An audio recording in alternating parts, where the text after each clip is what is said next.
नमस्कार रसिको, मी गायत्री महाबळेश्वरकर. मानस psychological health centre आणि मनोदय ट्रस्ट तर्फे आयोजित मानस संवाद ही वेगवेगळ्या विषयांवर आधारित काही भागांची पॉडकास्ट सिरीज आम्ही आपल्यासाठी घेऊन आलो आहोत. यात मानसिक, भावनिक तसंच सामाजिक विषयांवर आधारित आपण मान्यवरांशी संवाद साधणार आहोत. आज आपल्या पॉडकास्ट सिरीजचा पहिला भाग असून आज चर्चासत्र रंगणार आहे पैलू व्यक्तिमत्वाचं या विषयावर, जो विषय आधारित आहे व्यक्तिमत्वाची वैशिष्ट्य म्हणजेच पर्सनॅलिटी ट्रेट्स व त्यामुळे उद्भवणारे विकार म्हणजेच डिसऑर्डर्स यावर. व्यक्तिमत्व म्हटलं की त्याचे विविध रंग, वैशिष्ट्य, गुणधर्म आपल्या आजूबाजूला इंद्रधनुष्याप्रमाणे पाहायला मिळतात. यासाठी मराठी साहित्यातलं एक उत्तम उदाहरण म्हणजे पु ल देशपांडे यांचं व्यक्ती आणि वल्ली. मुख्यतः व्यक्तिमत्वाची जडणघडण लहानपणापासूनच त्या त्या व्यक्तीवर होणाऱ्या संस्कारांवर, आजूबाजूला घडणाऱ्या घटनांवर किंवा त्याला आलेल्या अनुभवांवरून होत असते.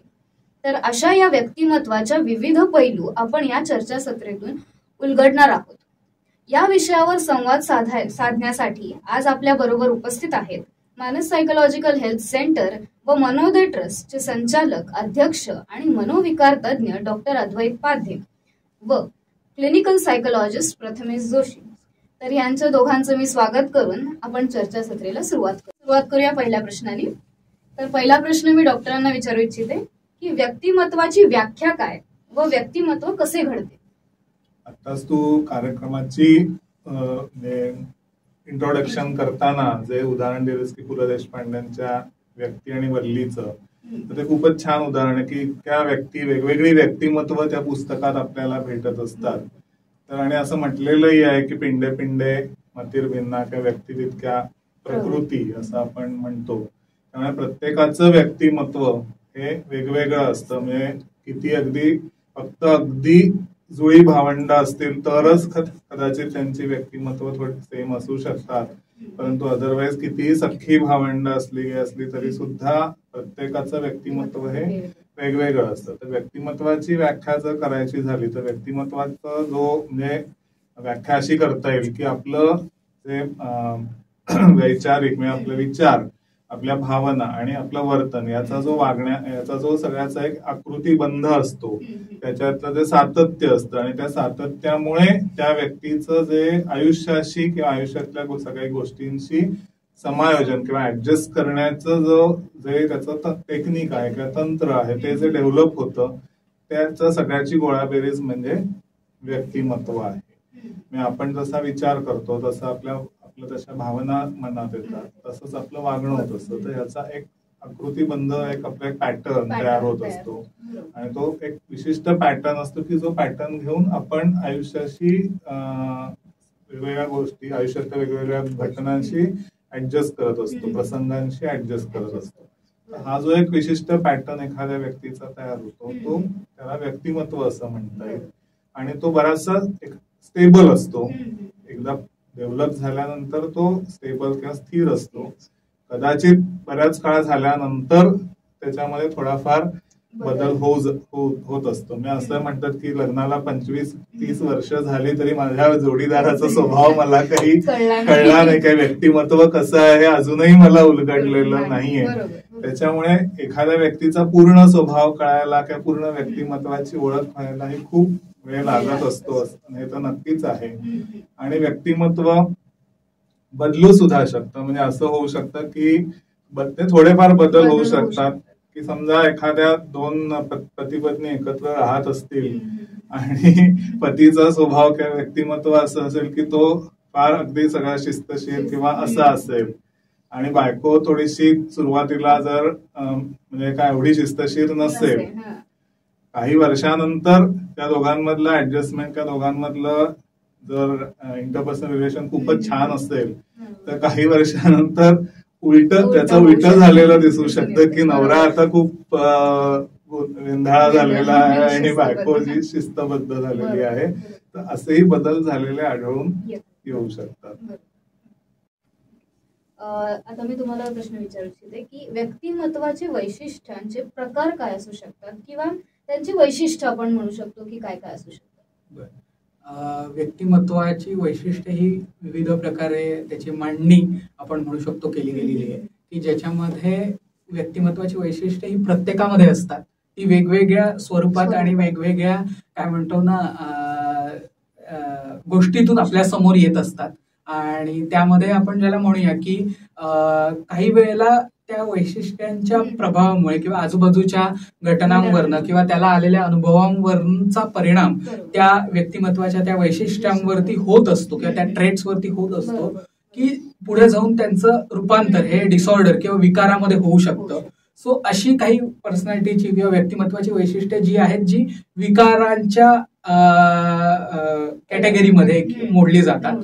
सो जी नॉर्मल आपण म्हणू शकतो की जी प्रत्येकामध्ये आहेत, तर अशी वैशिष्ट्ये आपण बघायला गेलं तर म्हणू शकतो की डिपेंडंट म्हणजे निर्भरता, की एखाद्या व्यक्तीवरती एखादा निर्णय घेत असताना किंवा एखाद्या गोष्टीचं काम करत असताना त्याचं मत घेणं किंवा कन्फ्युजन ज्याला आपण म्हणू शकतो की मी काय करू, अवलंबून राहणं एखाद्या गोष्टीवरती.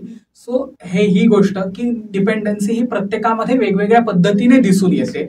सो त्याच्यानंतर येणारा ट्रेट म्हणजे अवॉइडंट किंवा वैशिष्ट्य म्हणजे अवॉइडंट, की आपण म्हणतो की हा काही कोणाचा मिक्सअपच होत नाही किंवा अरे हा व्यक्ती असा काय, हा भरपूरच बोलतो, ह्याला खूप उत्साह आहे. सो ह्या ज्या काही विविधता वैशिष्ट्यांमध्ये व्यक्तिमत्वामध्ये दिसून येते ती इंट्रोवर्ट आणि एक्स्ट्रोवर्ट आपण ज्याला इंग्लिशमध्ये टर्म्स म्हणतो की ह्यामधनं जे इंट्रोवर्ट असतात ते थोडेसे अवॉइडंट ची ट्रेट्स त्यांच्यामध्ये असतात किंवा वैशिष्ट्य त्यांच्यामध्ये गुणधर्म बघायला मिळतात की जे सोशल सिच्युएशन्सना किंवा सामाजिक काय म्हणतात उपक्रमांमध्ये तेवढे इन्व्हॉल्व्ह नसतात किंवा ते टाळत असतात अशा गोष्टी किंवा त्यांना भीती असते सोशल सामाजिक ग्रुपमध्ये इन्व्हॉल्व्ह व्हायची किंवा इंटरॅक्ट करण्याची.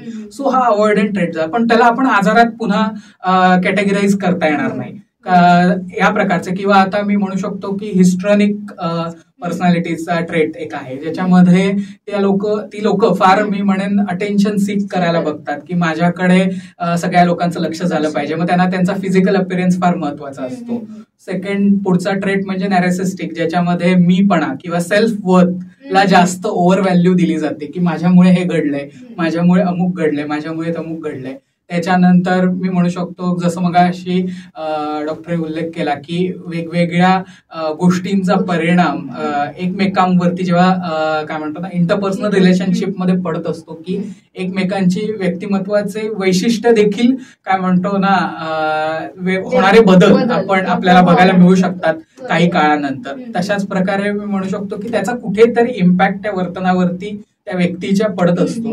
सो पॅसिव्ह अग्रेसिव्हनेस की ज्याच्यामध्ये माझी काय म्हणतो ना मला ती गोष्ट करायची नाहीये पण इनडायरेक्ट वेज मध्ये मी ती गोष्ट काय म्हणतो ना नाही सांगणं किंवा काय म्हणतो ना त्या गोष्टीला वेगवेगळ्या वेजनी कारण देऊन ती गोष्ट टाळणं किंवा ढकलणं दुसऱ्यावरती. So this is called as passive aggression. So अशा प्रकारची वेगवेगळी वैशिष्ट्य आपल्याला बघायला मिळतात आणि त्याच्यामध्ये सुद्धा क्लस्टर ए, क्लस्टर बी आणि क्लस्टर सी असे त्याचे 3 प्रकार केले गेलेले आहेत personality traits with clinical syndrome ज्याला आम्ही म्हणतो की ज्याचं विकारांमध्ये मांडणी केली जाते किंवा मोडणी केली जाते आपण म्हणू शकतो. सो क्लस्टर ए मध्ये आपण म्हणू शकतो की पॅरानॉइड, स्किझोइड आणि स्किझोटायपल. ऑड आणि एक्सेंट्रिक सगळे असतात. करेक्ट. हे जो आहे तो ऑड आणि एक्सेंट्रिक म्हणू शकतो किंवा आम्ही ज्याला टेक्निकल वर्ड मध्ये सायकोसिस आपण ज्याला सायकोटिक कडे मोडणारी, ज्याला मेडिसिन्स आणि प्लस काय म्हणतो ना सायकोथेरपीची पण आवश्यकता असते आणि क्लिनिकल डायग्नोसिस त्याला रिक्वायर्ड असतो. क्लस्टर बी मध्ये मी म्हटलं असं हिस्ट्रॉनिक, नॅरेसिस्टिक, अँटी सोशल आणि पॅसिव्ह अग्रेसिव्ह, बॉर्डरलाईन. सो ह्या ज्या असतात त्या सगळ्या ड्रामॅटिक पर्सनॅलिटीज असतात. अटेन्शन सिकिंग आणि ड्रामॅटिक, नाट्यमयता या सगळ्यांच्या व्यक्तिमत्वात जास्त, इमोशनल इन्फ्लुएन्स जास्त, इमोशनल भावनिक नाट्यमयता जी असते ना त्या सगळ्या लोकांच्या आयुष्यात आपल्याला बघायला मिळू शकते. येस. आणि क्लस्टर सी जो असतो तो बेसिकली हे अँझायटी, डिप्रेशन, मेजर डिप्रेशन किंवा थॉट डिसऑर्डर, अँक्शियस लोकांचा तो सगळा हे आहे. ऑब्सेसिव्ह कंपल्सिव्ह, पॅसिव्ह अग्रेसिव्ह किंवा अवॉइडंट डिपेंडंट हे सगळे याच्यामध्ये येत असतात क्लस्टर सी मध्ये. सो असे 3 कॅटेगरी आपल्याला केली गेली. मगाशी तुझे नार्सिसिस्टिक आपण जे म्हटलं तर नार्सिसिस्टिक जो शब्द आलेला आहे तो नार्सिसस राजाच्या नावावरनं आलेला आहे. नार्सिसस नाव आहे अशी कथा आहे, खरं खोटं मला आपल्याला माहित नाही. तर तो राजा असा होता की जो स्वतःच्या प्रतिमेच्या प्रेमात पडलेला होता, इतका प्रेमात पडलेला होता की म्हणजे जेव्हा विहिरीत त्याला त्याचं प्रतिबिंब दिसलं तेव्हा त्याला असं वाटलं की तिथे कसं पडलं, तर ती आपली प्रतिमा, तर तो ती काढायला गेला आणि इतका अहम इतका अहम त्या नार्सिसिझमच्या ह्याच्यात असतो. म्हणजे त्याच्या काळात बघायला झालं तर रशियाचे अध्यक्ष पुतिन हे अगदी याचं खूप छान उदाहरण आहे. तर व्यक्तिमत्वाचे गुण कसे विकसित होतात? व्यक्तिमत्वाचे गुण म्हणजे आता व्यक्तिमत्वाला आपण अनेक समानार्थी शब्द आहेत का, अगदी ते खरं समानार्थी आहेत असं नाही म्हणता येणार, पण त्याचा एक भाग आहे. म्हणजे स्वभाव जो आपण म्हणतो किंवा टेम्परामेंट, तर टेम्परामेंट आहे. मगाशी आपण जो ट्रेट हा शब्द वापरला तो ट्रेट आहे किंवा कॅरेक्टर आहे, असे वेगवेगळे शब्द वापरले जातात. तो स्वभाव जो असतो म्हणजे कारण लहान एक ठराविक वयापर्यंत म्हणजे ॲडोलसंट एज पर्यंत जो असतो त्याला टेम्परामेंट म्हटलं जातं. त्याच्या पुढे जी असते ती पर्सनॅलिटी असते. मग त्यामुळे लहान मुलांमध्ये आपण पर्सनॅलिटी डिसऑर्डर असं कधीच डायग्नोज करत नाही, कारण तो अजून घडत असतो त्यांचा स्वभावातनं व्यक्तिमत्व. स्वभावाला पैलू पाडले की तयार होतं ते व्यक्तिमत्व असतं. तर स्वभाव जो हे असतो तर स्वभावामध्ये 4 गुण सांगितलेले आहेत. 4 प्रकारचे गुण सांगितले की हार्म अवॉइडन्स, कुठच्याही गोष्टी भिडस्त स्वभाव म्हणतो आपण, जेव्हा जास्त असेल त्याला भिडस्त स्वभाव म्हणतो, की आपल्याला कुठच्याही गोष्टी करण्याची भीती वाटते की मला काही व्हायला नको. अवॉइड करण्याची वृत्ती, जबाबदारी टाळण्याची वृत्ती किंवा काहीही धोकादायक गोष्टीपासून लांब पळण्याची वृत्ती जर असेल तर अशी हा एक गुण आहे. आणि तो त्याच्याशी आपले बायोलॉजिकल अभ्यास असा झालेला आहे की त्याच्याशी ब्रेन मधल्या जे जीवरसायन असतात त्याचं कनेक्शन दिसून आलेलं आहे की या लोकांमध्ये हार्म अवॉइडन्सच्या याच्यामध्ये सिरोटोनिन नावाच्या जीवरसायनाची हे कमी जास्त असेल. जर जास्त असेल तर तो डिपेंडंट किंवा अवॉइडंट डिपेंडंट स्वभाव होऊ शकतो त्या व्यक्तीचा. आणि जर ते कमी असेल तर ती व्यक्ती अँटी सोशल होते, कारण कशाचीच भीती वाटत नाही असं होऊ शकतं. दुसरा जो स्वभाव गुण आहे आपल्याला म्हणता येईल तो आहे नॉव्हेल्टी सिकिंग. जो नॉव्हेल्टी सिकिंग आहे त्यांना वेगवेगळ्या नाविन्यपूर्ण गोष्टी सतत हव्याशा वाटत असतात. त्याच्यामुळे ते इम्पल्सिव्ह, बेसिकली कुठेतरी इम्पल्सिव्हिटी त्यांच्या याच्यामध्ये असते. तर ते इम्पल्सिव्हिटी जर त्याच्यामध्ये पुन्हा डोपामिनचं आहे जास्त, डोपामिनर्जिक ऍक्टिव्हिटी असते, ती जर जास्त असेल तर मग बॉर्डर लाईन किंवा अशा पद्धतीचा स्वभाव असतो त्यांच्यामध्ये. तर ती कमी असेल तर पुन्हा थोडासा ऑब्सेसिव्ह कंपल्सिव्ह स्वभाव असू शकतो स्वभाव विशेष. तिसरा जो गुण आहे जो सांगितलेला आहे तो म्हणजे रिवॉर्ड डिपेंडन्स. कुठच्याही गोष्टीसाठी काहीतरी प्रोत्साहन लागतं. त्यांना काहीतरी तू हे कर तर तुला हे मिळेल किंवा काहीतरी एक पुश लागतो किंवा स्वतःहून ते करतील असं नाही. तर याच्यामध्ये पुन्हा ऑक्सिटोसिन नावाच्या हॉर्मोनची ऍक्टिव्हिटी असते. तर त्याच्यामध्ये मग तसं जर असेल ती जर जास्त असेल तर पुन्हा जास्त असेल तर तो डिपेंडंट स्वभाव असू शकतो. कमी असेल तर मग तो स्वभाव कदाचित आपल्याला असं म्हणता येईल की थोडासा हिस्ट्रिओनिक किंवा अशाकडे जाऊ शकतो. चौथा जो गुणधर्म आहे तो परसिस्टंट हा स्वभाव विशेष आहे. तर परसिस्टंट मध्ये असं असतं की तिथे पुन्हा नॉर ॲड्रिनालिन नावाच्या हॉर्मोनची ऍक्टिव्हिटी असते. कमी जास्त असेल तर ती जास्त असेल तर तो पुन्हा ऑब्सेसिव्ह कंपल्सिव्ह स्वभाव असतो की अतिशय शिस्तबद्ध असा स्वभाव असतो. कमी असेल तर तो पॅसिव्ह अग्रेसिव्ह असतो. तर अशा पद्धतीने हे उपजत जो स्वभाव म्हणतो हा अशा या जीवरासायनिक घडामोडीतनं तो घडत असतो स्वभाव. मग त्याला पुढे जाऊन जे पैलू पडतात ते वातावरणातनं पडत असतात. शाळेतलं म्हणजे समाजातलं वातावरण, घरातलं वातावरण, अशा पद्धतीने. म्हणजे समजा वडिलांचा स्वभाव जर खूप कडक असेल तर मग तो मुलगा आणि स्वभाव त्या मुलाचा स्वभाव म्हणजे कसं होईल की आणि मुलाचा स्वभाव गुण जर असेल की हार्म अवॉइडंट जर स्वभाव असेल, गुण असेल तर मग तो आणखीनच हार्म अवॉइडन्स कडे त्याचा स्वभाव जाईल, आणखीनच तो डिपेंडंट किंवा अवॉइडंट डिपेंडंट स्वभाव त्याचा वाढत जाईल. किंवा दुसऱ्या भावाचा स्वभाव जर नॉव्हेल्टी सिकिंग असेल, त्याच वडिलांच्या दुसऱ्या मुलाचा स्वभाव जर नॉव्हेल्टी सिकिंग असेल, तर मग तो रिबेलियस होऊ शकतो या ह्याच्यामधनं, आणि कदाचित मग थोडासा अँटी सोशल याच्याकडे वळू शकतो. म्हणजे असा स्वभावाला पैलू हे अशा पद्धतीने पडू शकतात. किंवा तिसरं म्हणजे की आपण विचार कसा करतो, समाजात घडणाऱ्या घटनांचा कसा विचार करतो, तर तो जो विचार करण्याची जी आपली पद्धत असेल ती मग आपल्या घरातल्याही पद्धतीवरनं होत असते किंवा घरात जसं हँडलिंग होत असतं. तर या नॉव्हेल्टी सिकिंग असलेल्या मुलाला जर प्रत्येक त्याला हवी असलेली गोष्ट जर मिळत असेल, त्यांनी मागितलेली गोष्ट जर प्रत्येक मिळत असेल, तर त्याची धारणा अशीच होईल ना की इरॅशनल धारणा की मी जे मागतो ते मला मिळतच नाही, ते मिळायलाच पाहिजे मला, अशी त्याची इरॅशनल धारणा होईल. आणि मग पुढे त्याला पुढच्या जीवनात मग ते त्याची तशीच धारणा झाल्यामुळे मग ती घडत गेलेली आहे. मग पुढे कदाचित जाऊन प्रॉब्लेम होऊ शकतात त्याच्यात. आता डॉक्टर म्हणाले जसं की ती गोष्ट कुठेतरी जनरलाइज्ड केली जाते पुढच्या आयुष्यामध्ये, की आणि ती एक प्रकारे सेल्फ डिमांडिंगनेस पण त्यातनं डेव्हलप होतो. फॉल्सी सेल्फ एक्सपेक्टेशन आपण ज्याला म्हणू शकतो, अपेक्षा, विरोधाभासी अपेक्षा आपण ज्याला म्हणू शकतो, की त्या निर्माण होतात.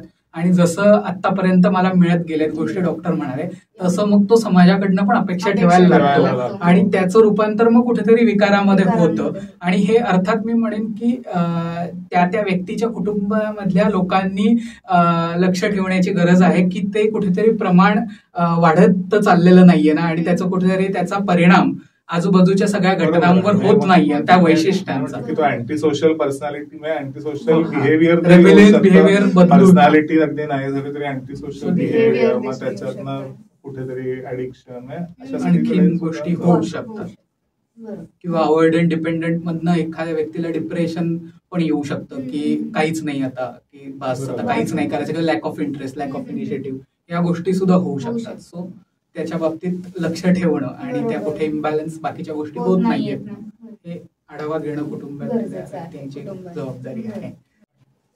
व्यक्तिमत्व वैशिष्ट्य आणि व्यक्तिमत्व विकार यातला फरक काय? व्यक्तिमत्व वैशिष्ट्य आणि विकार यातला फरक आपण सांगायचा झाला तर व्यक्तिमत्वाची वैशिष्ट्य म्हणजे पर्सनॅलिटी ट्रेट्स आणि विकार म्हणजे पर्सनॅलिटी डिसऑर्डर्स आपण म्हणूया. सो ट्रेट्स हे बेसिकली युनिक असतात पहिली, आणि कन्सिस्टंट असतात over a period of time. मग ते ठरवत असतात एखाद्या व्यक्तीचं लाईक्स, डिसलाईक्स, प्रेफरन्सेस, म्हणजे मला काय आवडतं काय नाही आवडत, किंवा माझं प्रेफरन्स कशाला आहे, मी प्राधान्य कोणत्या गोष्टीला देऊ इच्छितो किंवा कोणत्या गोष्टीला नाही देऊ इच्छित, हे सगळं डिसाईड. आणि एखाद्या जसं डॉक्टर म्हणाले तसं की इमोशन, भावना, थॉट, विचार आणि बिहेवियर, वर्तन, या गोष्टी जशा व्यक्तिमत्वाला घडवत असतात, सो त्याच गोष्टी वैशिष्ट्यांमध्ये सुद्धा त्याचं कॅरेक्टर डेव्हलप करण्याकरता मदत करत असतात. आणि यामध्ये ट्रेट्समध्ये, वैशिष्ट्यांमध्ये त्या व्यक्तीला कुठेही कोणत्याही इतरत्र फॅक्टर्समध्ये किंवा कामामध्ये अडथळा येत नाही, किंवा इम्पेअरमेंट नसतं किंवा डिसफंक्शन्स नसतं. जो तो व्यक्ती काय म्हणतो ना, व्यवस्थित सगळी कामं करू शकत असतो.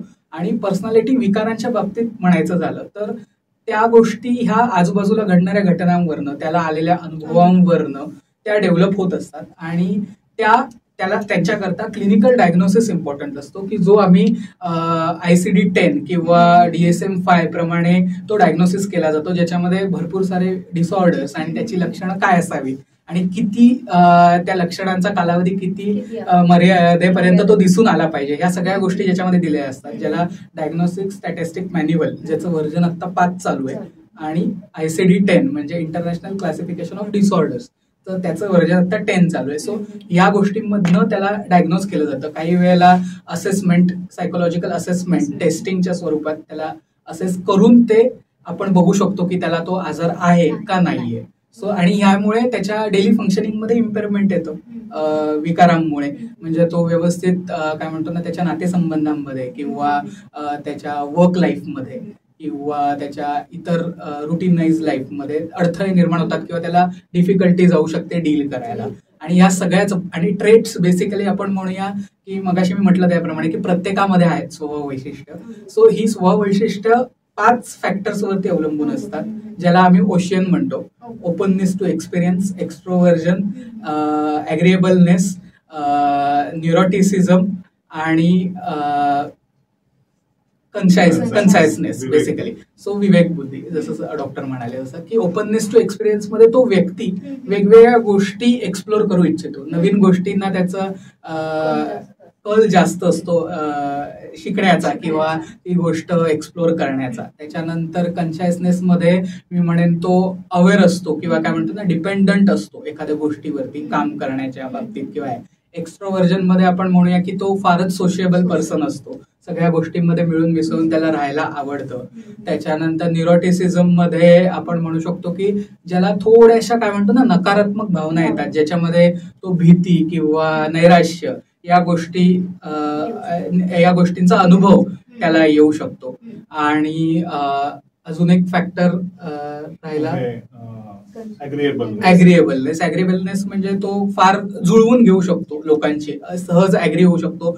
चेंजेस होणारे बदल मग ते कोणत्याही गोष्टीतले असतील ते इझिली तो अडॅप्ट करू शकतो. सो अडॅप्टेबिलिटी पण एक वैशिष्ट्य आहे की जे त्या लोकांमध्ये हाय असू शकतं. सो हे 5 बेसलाईन फॅक्टर्स आहेत की जे ट्रेट्स डेव्हलप करायला किंवा ट्रेट्सना वैशिष्ट्य. हे 5 फॅक्टर यांच्यामध्ये थोडेफार कमी जास्त किंचित असतील तर तो ट्रेट म्हणता येईल.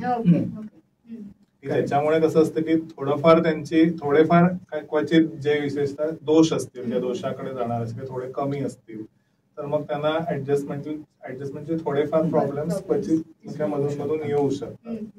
पण हे जर खूप जास्त प्रमाणात असतील, म्हणजे हे जर विवेक बुद्धी खूपच कमी असेल किंवा ओपननेस खूपच कमी असेल, एक्स्ट्राव्हर्जन खूप कमी असेल किंवा हे फॅक्टर जर खूप असतील तर मग त्यांना ऍडजस्टमेंटचे प्रॉब्लेम्स खूप जास्त प्रमाणात येतात. मग त्यामुळे त्यांच्या सोशल आणि ऑक्युपेशनल फंक्शनिंगवर सातत्याने परिणाम दिसतो. म्हणजे एखाद्याला जॉब टिकत नाही, त्या व्यक्तीचे जॉब टिकत नाही किंवा त्यांची नातेसंबंध टिकत नाही, अशा सगळ्याच ठिकाणी किंवा त्यांचं जे काय ऑक्युपेशन असतं त्याच्यावरही त्याचा परिणाम होतो. तर अशा सगळ्या ह्याच्यावर जो परिणाम होत असेल तर मग ते व्यक्तिमत्व विकार झाले. आणि इम्बॅलन्सेस मध्ये आता अजून एक पॉईंट डॉक्टर ज्याच्यात ऍड करू इच्छितो की कन्शायसनेस आपण ज्याला म्हणूया, त्याच्यामध्ये सुद्धा हाय समजा तो असेल एखाद्या व्यक्तीमध्ये, तर तो एखाद्या सिच्युएशनला अँशियसली रिॲक्ट करेल.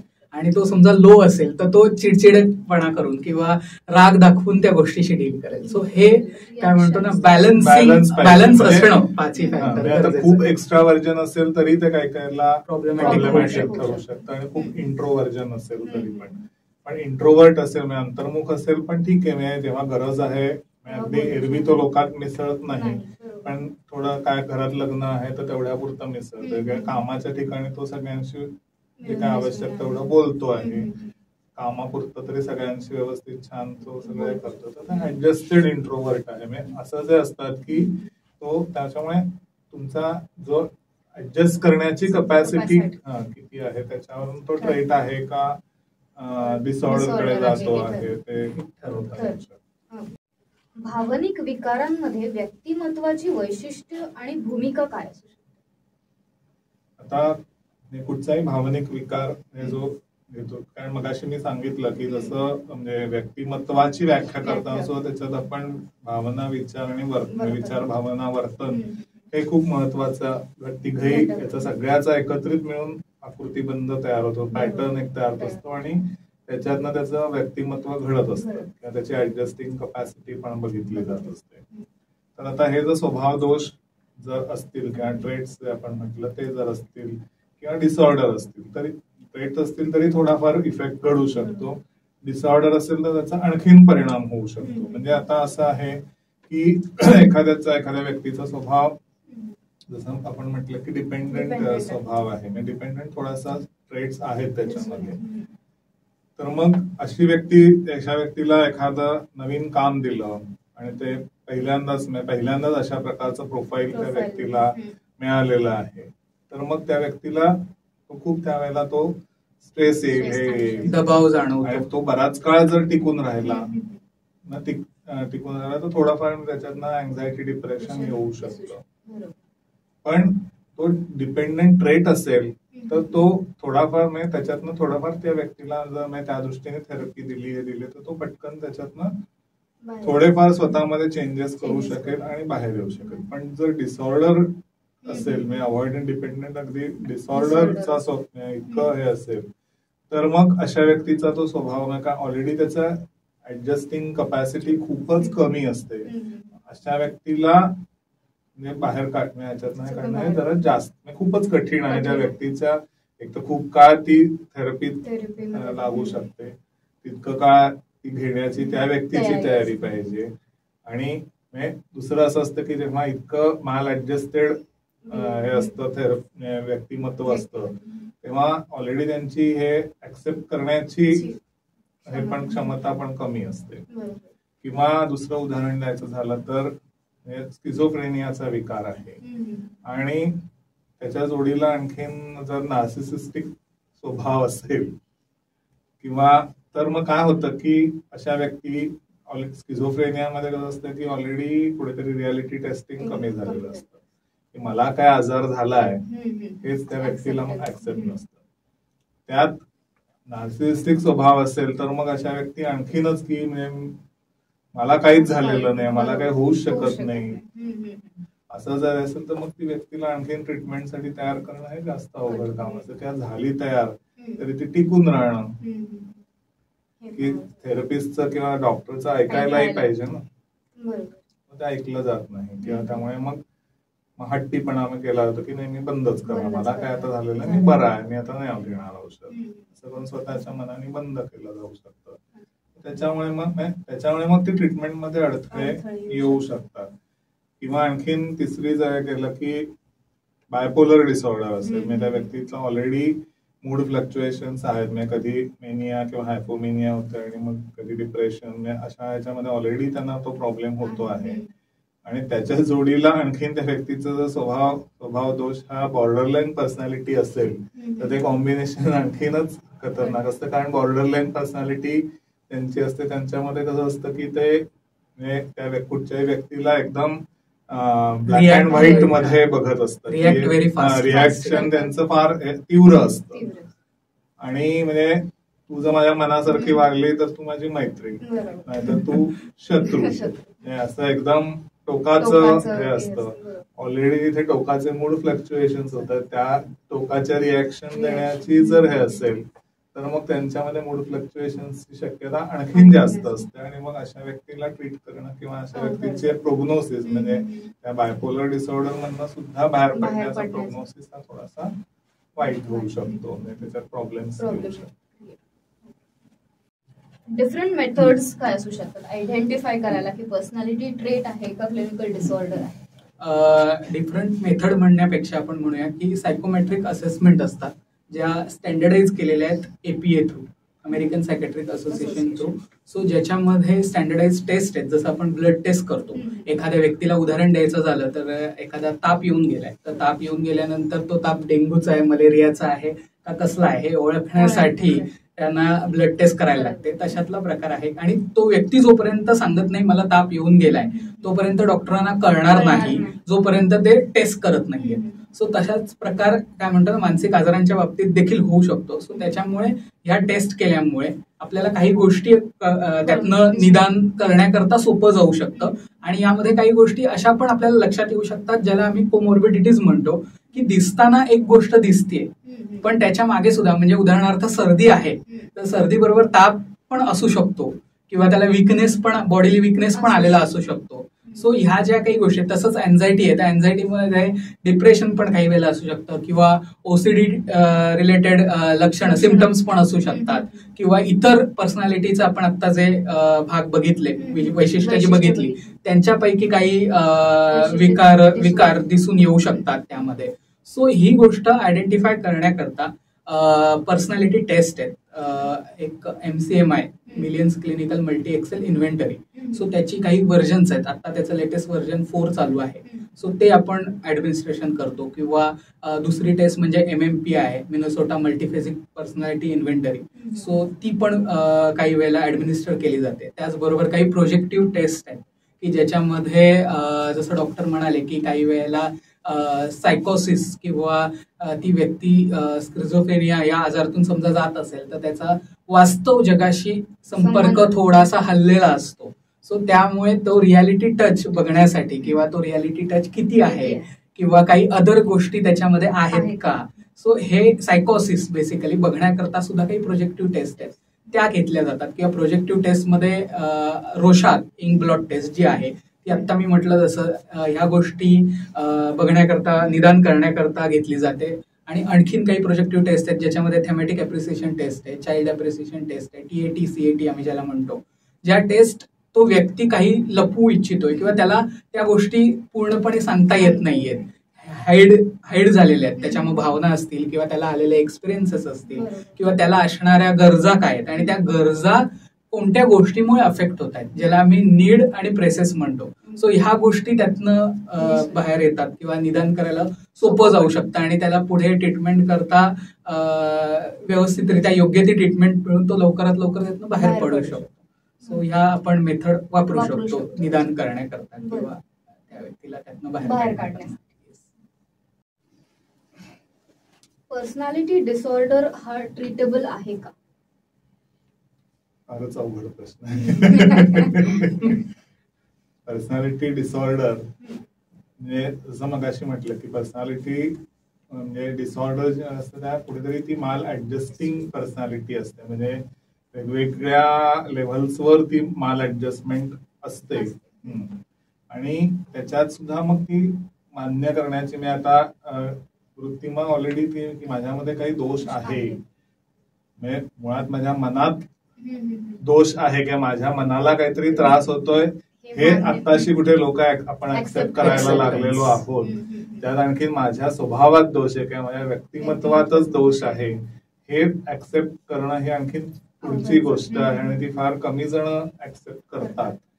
त्यामुळे आणखीन पुढे ट्रीट करणारे आणि ते ट्रीटमेंट पूर्ण करणारे हे आणखीनच कमी असतात. पण थेरपी आहे त्याला.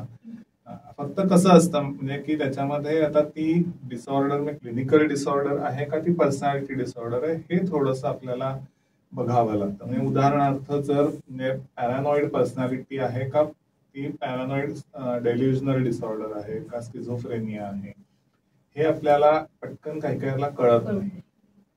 कारण संशय विकार असतो की तो संशय आता असं आहे की तो कायम पहिल्यापासूनच ती व्यक्ती संशय घेते आहे, कुठेही म्हणजे कोणावरही संशय घेते आहे, कशातही शंका कुशंका काढण्याची त्या पहिल्यापासून त्या व्यक्तीची वृत्ती आहे. बरोबर आहे. पण मग हिस्ट्री घेतली किंवा पूर्ण माहिती घेतल्यानंतर असं कळलं की आतापर्यंत जरी हे असलं तरी पण थोडंफार ती व्यक्ती म्हणजे असं काही कुठे आभास होत आहेत किंवा बाकी असं काही खूप चिडचिड करते किंवा आणखीन काही त्याच्यात सोशल ऑक्युपेशनल फंक्शनिंगवर अगदी जसा स्किझोफ्रेनिया किंवा याच्यामध्ये परिणाम होतो तसा झालेला नाहीये, असं नाहीये ना. ह्या सगळ्याचं एक जजमेंट आपल्याला हे करावं लागतं. पण ते काय कायला कन्फ्युजिंग असू शकतं. मग अशाला आता मगाशी यांनी सांगितलं तशा प्रथमेशने सांगितलं तशा त्या टेस्ट असतात. तर त्या केल्यानंतर आपल्याला कळू शकतं की ह्याच्यात पर्सनॅलिटीचा भाग आहे का नाहीये, का फक्त डेल्युजनल डिसऑर्डर आहे का स्किझोफ्रेनिया आहे हे कळू शकतं, का दोन्हीच हे आहे. म्हणजे पॅरानॉइड पर्सनॅलिटी ट्रेट्स असलेल्या व्यक्तींना हे सगळं होण्याची शक्यता जास्त असते. किंवा पॅरानॉइड पर्सनॅलिटी डिसऑर्डरही असेल तरी सुद्धा याला पुढे जाऊन असा हे होऊ शकतो. मग तर हे खूपच कॉम्प्लिकेटेड ती केस होऊ शकते. पण म्हणजे अशा पद्धतीने आपल्याला तो हे पहिल्या आधी तो हे करावा लागतो की क्लिनिकल विकार नाही आहे ना की फक्त पर्सनॅलिटी डिसऑर्डर. त्याच्यामुळे हे पहिले टेस्ट करणं खूप गरजेचं असतं. आणि मग टेस्ट केल्यानंतर आता विशेषतः जर समजा पॅरानॉइड पर्सनॅलिटी असेल तर त्याच्यामध्ये काही वेळेला काही औषधोपचार करता येऊ शकतात. बॉर्डरलाईन पर्सनॅलिटी डिसऑर्डर असेल तर बॉर्डरलाईन पर्सनॅलिटीच्या व्यक्तिमत्वात त्यांच्या व्यक्तिमत्व डिसऑर्डर मध्ये खूप इम्पल्सिव्हिटी असते, मूड फ्लक्च्युएशन्स असतात, मुळात पर्सनॅलिटी मध्येच ते सगळं असतं किंवा डेलिबरेट सेल्फ हार्म करण्याची सगळी हे असते. तर मग अशा वेळेला तिथे मेडिसिन्सचाही उपयोग करता येऊ शकतो. तर अशा काही किंवा अँझायटी अँशियसनेस जास्त असलेल्या ज्या पर्सनॅलिटीज आहेत तिथेही उपयोग होऊ शकतो. पण सगळ्यात पर्सनॅलिटी डिसऑर्डरचं थेरपी ट्रीटमेंटचा सगळ्यात मेन स्टे हा सायकोथेरपी आहे. आणि सायकोथेरपी ती कॉग्निटिव्ह बिहेवियरल थेरपी किंवा RBT अशा स्वरूपात ती आपल्याला वापरता येऊ शकते. पण तेच मगाशी म्हटलं असं की त्यांची तयारी पाहिजे पूर्ण हे करण्याची. आता पूर्ण अगदी सगळं नाही बदललं तरी माल अडॅप्टिव्ह पॅटर्न्स तरी बदलण्याचं गोल त्याच्यामध्ये असतं की जे माल अडॅप्टिव्ह पॅटर्न्स आहेत ते तरी बऱ्यापैकी चेंज होऊ शकतील. तर या दृष्टीने त्या व्यक्तीची जर बदलण्याची तयारी असेल तर मग नक्कीच हा बदल घडू शकतो. अदरवाईज इम्पॉसिबल आहे, थोडंसं कठीण आहे, डिफिकल्ट आहे. बेसिकली सेल्फ एक्सेप्टन्स आणि सेल्फ रिअलायझेशनचा भाग आला आणि मला ते झालंय आणि मला त्यातनं बाहेर पडायचं आणि इन सेल्फ इनसाइट. पण जेव्हा डॉक्टर सांगतायत किंवा जेव्हा एखादा थेरपिस्ट सांगतोय तर त्या गोष्टी फॉलो करणं आणि त्या प्रॉपर पॅरानॉइड पर्सनॅलिटीज असेल तर मुळात आपण सांगतोय त्याच्यावर विश्वास, थेरपिस्टवर रिपोर्टवर विश्वास बसला पाहिजे. असं इथूनच सुरुवात होते की तिथेच मग विश्वास ज्याचं शंकाच सगळीकडे येते.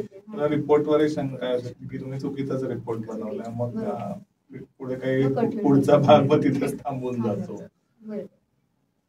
पर्सनॅलिटी डिसऑर्डर्स साठी काही प्रिव्हेंटिव्ह मेजर्स आहेत का किंवा आपण घेऊ शकतो? पर्सनॅलिटी डिसऑर्डर एकदा झाल्यानंतर तर जसं सांगितलं की क्युअर ही काय आहे ते तर ट्रीटमेंट काय आहे ते सांगितलं. पण आपण जसं म्हणतो की prevention is always better than cure. तर आता त्याच्यासाठी कसं आहे की प्रिव्हेन्शन करण्याचा असा अगदी खूप एखाद्या क्लिनिकल आजार प्रिव्हेंट करता येऊ शकतो तसा अगदी ह्या प्रिव्हेंट करता येऊ शकणार नाही. परंतु मग त्यासाठी व्यक्तिमत्व लहानपणापासून मुलांचं घडवण्यासाठी त्यांना त्या दृष्टीने बेसिकली तसं वैचारिक वातावरण किंवा तसं हे संस्कार दिले पाहिजे तर ते होऊ शकतं. हे सांगताना मला आठवलं की जशी RBTचे जे प्रणेते होते डॉक्टर अल्बर्ट एलिस, त्यांनी लहान मुलांसाठी की मुलांचा पहिल्यापासून भावनिक विकास व्हावा. त्याचा भावनिक विकास जेव्हा होतो तेव्हाच व्यक्तिमत्व विकासही त्याच्यातनं होत असतो आणि त्याच्यातनं चांगल्या पर्सनॅलिटी ट्रेट्स डेव्हलप होऊ शकतात. तर त्याच्यासाठी त्यांनी द लिव्हिंग स्कूल नावाची त्यांनी कल्पना तेव्हा काढली होती. ती कल्पना नव्हती, ऍक्च्युअली त्यांनी ती स्कूल काढलेली होती. त्याच्यामध्ये ते मुलांना आता समजा की आपण सगळ्या परिकथा वाचतो, सिंड्रेलाची परिकथा किंवा आणखी वेगवेगळ्या परिकथा असतात. तर त्या परिकथा नुसत्या सांगितल्यानंतर जेव्हा आपण वाचतो तेव्हा आपली एक काय धारणा होते की एक मसीहा असतो किंवा कोणतरी एक परी येणार आणि आपल्याला ते सगळ्या संकटातनं वाचवणार. बरोबर आहे. तर तसं नाहीये. मग अशा वेळेला ती कथा सांगून झाल्यानंतर मुलांना प्रश्न विचारला जायचा त्या शाळेमध्ये की सिंड्रेलाला परी भेटलीच नसती तर तिने काय केलं असतं, सिंड्रेलाने काय केलं असतं, कशी तिने स्वतःला डेव्हलप केलं असतं किंवा पुढे तिचं काय झालं असतं.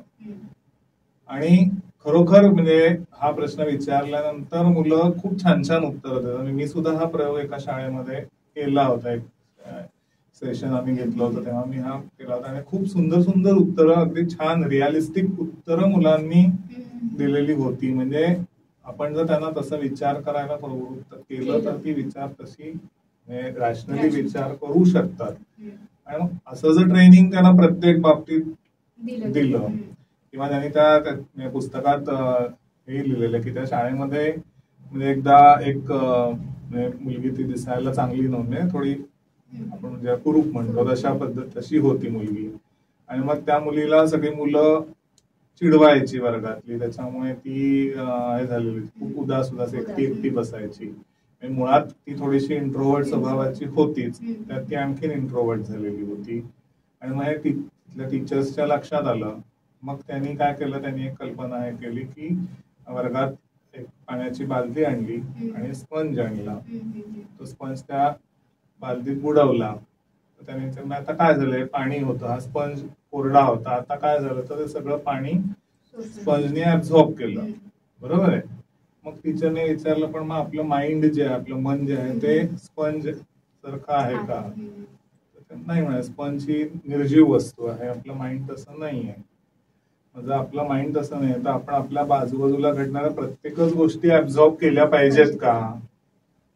मग त्याच्यातनं त्या मुलीला कळलं की सगळे जे म्हणतात त्याला आपण महत्व नाही द्यायला पाहिजे. तिथे त्या मुलीची इमोशनल केली, पण अशा या गोष्टीतून अशा ह्याच्यातनं कुठेतरी तुमचं व्यक्तिमत्व किंवा तुमची रॅशनली विचार करण्याची जी पद्धत आहे ती हळूहळू डेव्हलप होते मुलांची, आणि जेवढी तुमच्या विचारात ती रॅशनॅलिटी येईल तेवढं तुमचं व्यक्तिमत्व हे अधिक बॅलन्स किंवा अधिक ऍडजस्टिंग होऊ शकतं. आणि तुमची जेवढी ऍडजस्टिंग कपॅसिटी वाढेल तेवढं तुमच्यामध्ये पर्सनॅलिटी चांगली डेव्हलप होईल. म्हणजे आता डिसऑर्डर कडे ती जाईल की नाही हे शेवटी काही जेनेटिक फॅक्टर किंवा बायोलॉजिकल फॅक्टर्सही ठरवत असतात, मग अशी सांगितलं असतं. ते आपल्या हातात नाहीये. पण आपल्या हातात आहे हे असे काही प्रिव्हेंटिव्ह मेजर्स आपल्याला, की त्यांचा लहानपणापासून मुलांचा भावनिक विकास हा व्हायला पाहिजे. त्या दृष्टीने त्यांना रॅशनल विचारांचं ट्रेनिंग हे मिळायला पाहिजे. मग आता त्या दृष्टीने पॅरेंट्सचं ट्रेनिंग व्हायला पाहिजे. त्या लिव्हिंग स्कूलमध्ये टीचर्सचं वेगळं ट्रेनिंग ते घ्यायचे, पॅरेंट्सचं घ्यायचे, आणि मग अशा पद्धतीने करता पेरेंट्सनाही ट्रेनिंग द्यायला पाहिजे ना, कारण नुसतं मुलांना देऊन उपयोग असं नाही. घरात पुन्हा इररॅशनल सगळं थिंकिंग होत असेल तर त्याचाही प्रभाव मुलांवर पडणारच आहे. त्यामुळे असं काहीतरी केलं तर नक्कीच अशा प्रकारचे मेजर्स हे प्रिव्हेंटिव्ह मेजर्स असू शकतील असं मला वाटतं. याच्यामध्ये एक पॉइंट मी ऍड ऑन करू इच्छितो, तो म्हणजे मुलं ही खूप छान निरीक्षक असतात. सो तुमच्या आजूबाजूला घडणारी प्रत्येक गोष्ट आपल्याला माहिती नसली तरी ती त्यांना माहिती असते. सो मी म्हणू शकतो की कुटुंबातील सदस्यांनी किंवा आजूबाजूच्या लोकांनी त्यांच्याशी वागताना किंवा त्यांच्या होणाऱ्या व्यक्तिमत्वाच्या जडणघडणीमध्ये तुम्ही त्या आजूबाजूला काय एन्व्हायरमेंट ठेवताय किंवा तुम्ही कशा प्रकारे त्यांच्याशी बोलताय. आपण सहज काही शब्द पटकन बोलून जातो, पण ती कॅप्चर करतात आणि ते वापरायला लागतात. त्यांना त्याचा अर्थ पण माहिती नसतो बऱ्याचदा आपण म्हणूया. सो आपण काय म्हणतो, आपल्याला वाटतं की कोणी ऐकलं नसेल, पण ती मी म्हणतो जसं कॅमेरा आहे आणि त्या कॅमेऱ्यामध्ये सगळ्या गोष्टी रेकॉर्ड होत आहेत. सो फक्त त्या आपल्याला जेव्हा बाहेर पडतात किंवा त्यांच्या तोंडातून येतात त्यावेळेला आपल्याला कळतं की अरे ह्याने हे कधी ऐकलं किंवा अरे ह्याने कधी आहे. सो जेव्हा तुमच्या आजूबाजूला किंवा काय म्हणतो ना लहान मुलं असतील तेव्हा मी म्हणू शकतो की वागताना किंवा बोलताना आपण त्याचं भान ठेवलं पाहिजे की आपण कसं वागतोय त्यांच्यासमोर किंवा काय बोलतोय. तुम्ही एखाद्या गोष्टीला रिॲक्ट करताय का रिस्पॉन्ड करा या वेळेवरती पण ठरत असतं की ते शिकत असतात. लर्निंग फॅक्टर असतो. आई किंवा बाबा रिॲक्ट करतात, आपण रिॲक्टच करायला पाहिजे. किंवा राग अशा प्रकारे दर्शवायचा असतो हे सुद्धा शिका. म्हणजे बाबा वस्तू घेऊन फेकतात राग आल्यानंतर, तो मुलगा पण मग कुठेच योग्य बिहेवियर किंवा ते नॉर्मल बिहेवियर असं त्यांना वाटतं. बिहेवियर होऊ शकतं. करेक्ट. सो अशा पद्धतीने आपल्याला व्यक्तिमत्वाबद्दल किंवा विकारांबद्दल माहिती आज मान्यवरांकडनं मिळाली आहे. सो मी त्यांचे आभार मानू इच्छिते.